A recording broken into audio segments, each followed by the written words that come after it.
Speed bump truck rescue.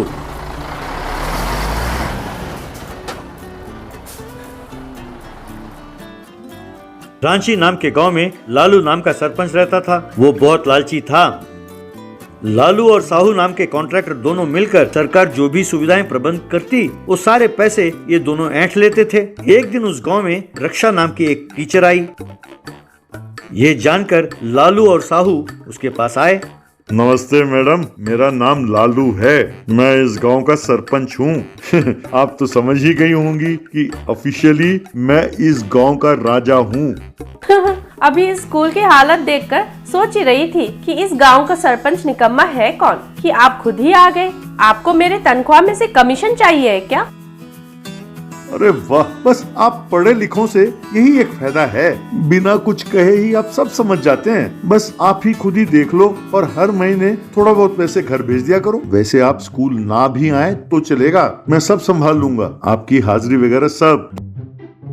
देखिए साहब, मुझे एक बात कहना है। मेरे काम के लिए सरकार मुझे पैसा देती है, मैं उसे किसी के साथ बांटने नहीं वाली। वैसे और कुछ कहना हो तो मैं अपने उच्च अधिकारियों के नंबर देती हूँ, आप उनसे बात कीजिए। ये बात सुनकर साहू लालू से, भैया अपनी दाल यहाँ नहीं गलने वाली, चलो चुपचाप चलते हैं। अरे मेरे भोले साहू, ये सरकारी नौकर चाहे जितना भी ईमानदार क्यों ना हो, आखिरकार उन्हें मेरे सामने सिर झुकाना ही होगा। कहकर वहाँ से चला गया। अगले दिन से स्कूल की हालत खराब होते हुए भी रक्षा बच्चों को पढ़ाने लगी। बच्चे खूब मन लगाकर पढ़ने लगे तो गांव वालों ने आकर रक्षा की खूब तारीफ की। सड़क की हालत खराब होने के कारण रक्षा को स्कूल आने में तकलीफ होती थी। रास्ते में चल रहे एक व्यक्ति को देखकर रक्षा, क्यों भैया, सड़क का हालत बहुत खराब है, कोई सरपंच से सवाल नहीं करेगा? क्या करें बहन, तुम तो उस निकम्मे को जानती ही हो। बहुत पहले ही रोड बनाने की अनुमति दे दी सरकार ने, लेकिन सुना है कि उन पैसों को कॉन्ट्रैक्टर और सरपंच ने आपस में बांट लिया। वो सरपंच अपना घर बना रहा है और उसके लिए कॉन्ट्रैक्टर ट्रकों में सामान भर कर ले जा रहा है। क्या करें, सब अपनी किस्मत है। अगर गाँव वाले यूं ही चुप बैठेंगे तो और भी निडर हो जाएंगे। चलिए अभी के अभी हम सब मिलकर जाते हैं और उन दोनों से पूछते हैं। यूं सारे गांव वाले मिलकर लालू और कॉन्ट्रैक्टर के पास गए। गांव वालों ने मिलकर उन दोनों से गांव की सड़कों के बारे में पूछा। अब लालू उन सब से, अरे सुनो, तुम इस टीचर को बोलो कि तुम्हारे बच्चों को पढ़ाए, मुझे नहीं। मैं सड़कें नहीं बनवाऊंगा, जो करना हो कर लो, जिस किसी से शिकायत करनी हो जाकर करो, तुम्हारी मर्जी। कहकर लालू और साहू वहाँ से चले गए। देखो गांव वालों, उसको सबक सिखाने के लिए उसका जो नया घर बन रहा है उसके पास ही सड़क पर एक बड़ा सा स्पीड ब्रेकर बनाते हैं, तब देखते हैं कि वो क्या करता है।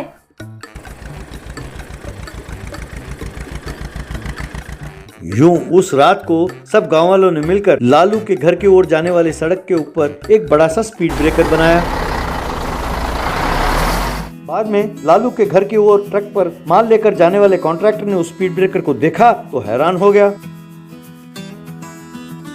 तभी लालू वहां पहुंचा। वहां खड़े लोगों से लालू, तुम लोगों की ये हिम्मत, अरे चुपचाप इस स्पीड ब्रेकर को यहाँ से हटा दो, वरना मुझसे बुरा कोई नहीं होगा। देखो सरपंच, जब तक तुम गांव के सड़क नहीं बनाते, अगर तुमने इस स्पीड ब्रेकर को हाथ भी लगाया तो हम तुम्हें दिखाएंगे कि हम कौन है। अगर तुम में हिम्मत हो तो इस स्पीड ब्रेकर के ऊपर से ट्रक ले जाओ और अपना घर का निर्माण करो, तभी तुम्हें पता चलेगा कि गांव वाले कितना तकलीफ उठाते हैं। अरे मैडम, शर्त लगाने से पहले सोच लो कि तुम किससे शर्त लगा रही हो। ये तुम्हारे सामने जो खड़ा है ना, ये शेर है। साहू चलो निकालो ट्रक, इस स्पीड ब्रेकर के ऊपर से चलाओ, हम दिखाते हैं कि हम कौन हैं। अरे क्या पावर दिखाओगे भाई, के ऊपर से ट्रक ले गए तो ट्रक लोटनी खाएगी तो नुकसान किसका होगा? अब तुम नुकसान भरोगे। वैसे तुम जानते हो ट्रक कितने का है? 50 लाख का है।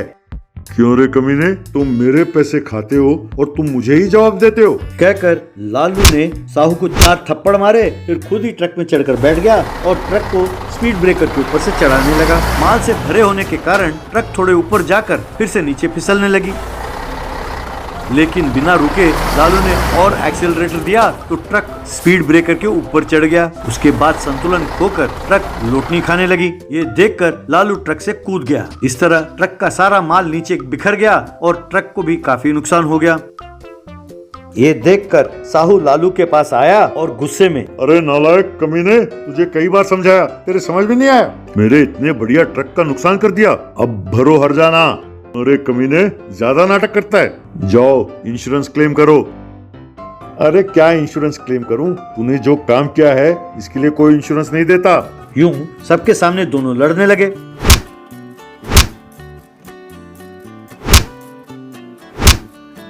उसके बाद सब गांव वालों ने मिलकर दोनों को खूब मारा। तब मार ना सहकर लालू ने लोगों से वादा किया कि वो सड़क बनाकर देगा। उसके बाद कुछ दिनों में ही लालू और साहू ने मिलकर अपने पैसों से गांव में सड़क बनवाया। ये देखकर गांव वालों ने रक्षा की खूब प्रशंसा की। Tractor versus unfinished road. Virajpur नाम के गांव में हरि नाम का एक कॉन्ट्रैक्टर रहता था। वो बहुत ईमानदारी से सड़क बनाने का काम करता था। एक दिन उसके पास गांव का मुखिया नारंग आया। भाई हरी, हमारे गांव में नए सड़क बनाने का सैंक्शन हुआ है। ऊपर से काफी दबाव है कि वो कॉन्ट्रैक्ट तुम्हें ही दिया जाए। ठीक है, तुम्हें ही दे दूंगा वो कॉन्ट्रैक्ट, लेकिन उसमें 25% पैसे मेरे घर भेज देना। देखिए मुखिया जी, पहले ही सरकार कम पैसे देती है, अब उसमें 25% अगर मैंने आपको दिया तो सड़क आधी अधूरी रह जाएगी। अब ये सब बातें तुम मुझे ना बताओ, मैं अपना 25% रख के बाकी पैसे तुम्हें भेज रहा हूँ। तुम्हें जो करना है करो। यूं कुछ दिनों बाद हरि ने एक सड़क बनवाया। उस सड़क को देखने के लिए गांव का मुखिया, उसका बेटा अखीरा और उसका असिस्टेंट भिक्षु आए। उस सड़क को देखकर नारंग, ए क्या सड़क यहीं तक बना है? अब बाकी सड़क कौन बनाएगा? देखिए मुखिया जी, मैंने पहले ही आपसे कहा था, यहाँ से सड़क का लेवल बढ़ाते हुए जाना होगा। मुझे जो पैसे मिले उससे यहीं तक बना पाया मैं। अगर आप 25% और दें तो मैं पूरा करने की कोशिश करूंगा। क्या जो पैसे हमने लिए वो हम तुम्हें वापस करें? हैं? ये सब नहीं चलेगा। पिताजी, आपको कुछ कहने की जरूरत नहीं है। अपने ट्रैक्टरों से 4-5 चक्कर लगवाया तो ये जो अनफिनिश्ड रोड है सब बराबर हो जाएगा। क्यों मुखिया जी, आपके बाद इस गांव का मुखिया आप ही का बेटा होगा ना? बेचारे ये गांव वाले बड़े किस्मत वाले हैं। आपके जो जी में आए कीजिए। रहने दो, तुम चुपचाप घर जाओ, खा पी कर सो जाओ, तुम्हें चवन्नी भी नहीं मिलेगी। देखो कॉन्ट्रैक्टर भैया, 4-5 दिन बाद आकर हमारा टैलेंट देखना। आकर देखो कि तुम्हारे अनफिनिश्ड रोड को कैसे मैं फ्लैट कर देता हूँ। यूं हरि वहां से चला गया।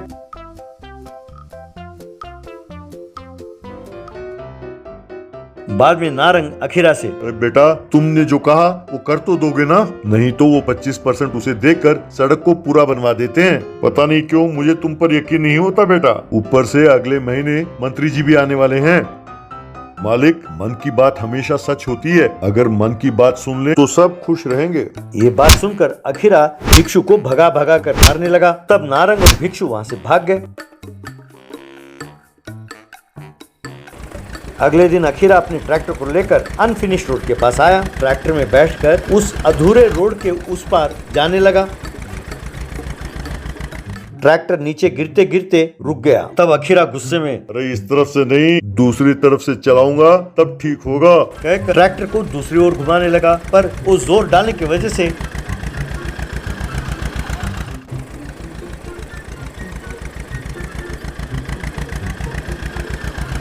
ट्रैक्टर के पुर्जे पुर्जे निकलकर गिरने लगे।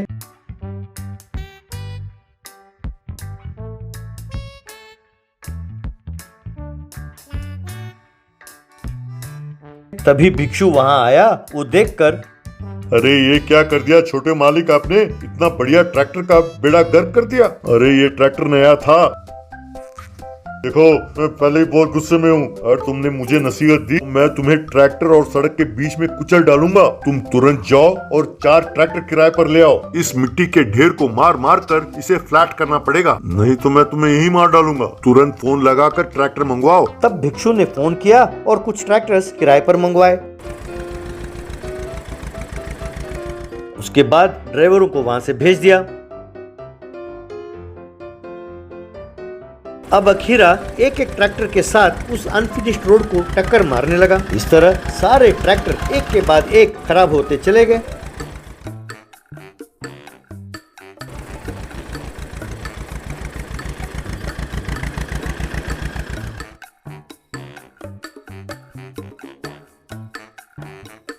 ये देखकर भिक्षु ने नारंग को फोन लगाया।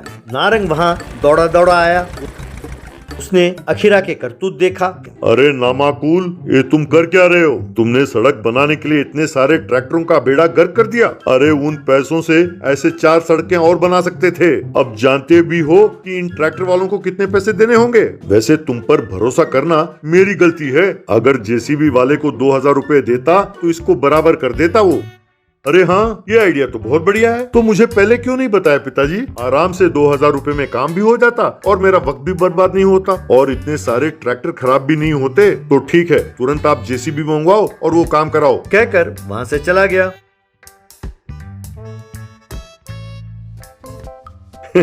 मालिक, एक बात तो कहना होगा, बेटा बिल्कुल आप पर गया है। क्यों रे कमीने, अब तू भी मेरा मजाक उड़ा रहा है? कहकर उसे मारने लगा। वो मार खाकर भिक्षु, आपने और आपके बेटे ने बेकार काम किया और मार मुझे रहे हैं। अगर हिम्मत हो तो बाप बेटे एक दूसरे को मारो। कहकर वहाँ से भाग गया।